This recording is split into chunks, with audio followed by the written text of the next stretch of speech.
여러분 안녕하세요. 노태우의 3분 심장입니다.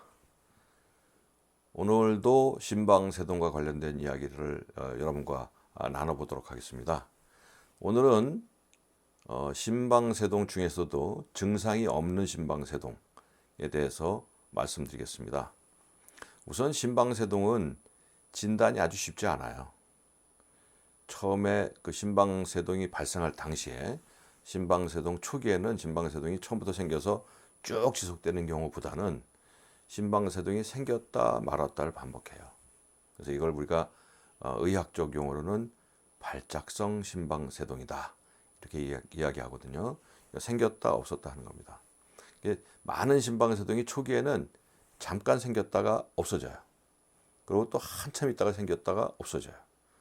물론 생기는 빈도 한 번 생겼을 때 지속되는 시간은 개인 차이가 크기 때문에 뭐라고 단정적으로 얘기할 수는 없지만 진단이 그렇게 쉽지 않아요. 왜냐하면 심방세동의 진단이라는 거는 결국 심전도 검사로 하게 되거든요. 심전도로 검사할 수 있는 시간이 불과 10초밖에 되지 않아요. 그래서 본인 좀 이상이 있다고 느껴가지고 병원에 가서 검사를 해도 안 나타나는 경우가 많은 겁니다. 그런데 더군다나 이 심방세동이 잘 진단되지 않는 이유는 그 의사의 문제도 있고 환자의 문제도 있어요. 의사도 요즘 많은 의사들이 특히 이제 내과 의사가 아닌 경우에는 가슴 진찰 잘 안 합니다. 청진을 잘 하지 않아요. 심지어 내과 의사 중에서도 심장이나 폐를 보는 의사 아닌 경우에는 이 가슴 청진기로 진찰하는 게 많이 줄어들었어요.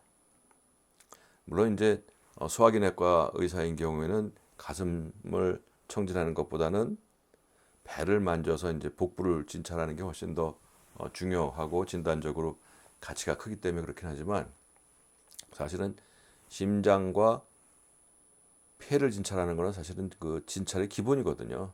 그럼에도 불구하고 의사들이 청진기를 통한 진찰을 잘 하지 않아요. 뭐 여러 가지 문제가 있습니다. 간혹 가슴 진찰하게 되면은 또 젊은 여자분들이나 여성분들 경우에는 또 민감해가지고 문제가 제기하는 수도 있고 하기 때문에 그게 이제 겁이 나서 아예 진찰을 갖다 생략하는 경우도 있고요. 하여튼 여러 가지 이유가 있어요. 또 이러한 그 심방세동이나 이런 심장 쪽을 의심을 잘 하지 않으니까 환자가 와가지고 특별하게 내 가슴이 좀 불편하거나 아니면 숨이 차거나 이런 증상을 얘기하지 않은 경우에는 굳이 또 심전도 검사를 할 이유도 없기 때문에 심전도 검사를 잘 하지 않는 경우도 많아요.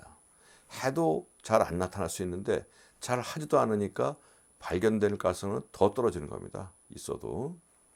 또 아까 말씀드린 대로 심전도 검사를 해도 심전도 검사하는 시간이 10초밖에 안 되기 때문에 나머지 시간에 아무리 자주 나와도 그 시간에 안 나오기 때문에 해도 잘 발견 안 된단 말이에요. 그래서 이러한 문제점이 있고 또 환자 사이드에서는 어떤 문제가 있냐면 심방세동이 생겨도 증상이 없는 경우가 또 많아요. 그러니까 병원을 찾아갈 굳이 이유도 없는 거죠. 그 다음에 또 심방세동이 생겨서 증상이 있어가지고 이거 좀 이상하다라고 찾아가도 병원에 가도 또 병원에서도 잘 진단이 잘 안 되는 이러한 여러 가지 복합적인 문제가 달려 있는 바람에 심방세동이 특히 초기에는 잘 진단이 안 돼요. 참 문제가 많습니다. 그러면 이렇게 증상이 없는 심방세동은 그럼 괜찮은 거냐? 증상이 없기 때문에. 근데 그렇지 않아요. 그래서 증상이 없는 심방세동을 연구한 연구가 있어요.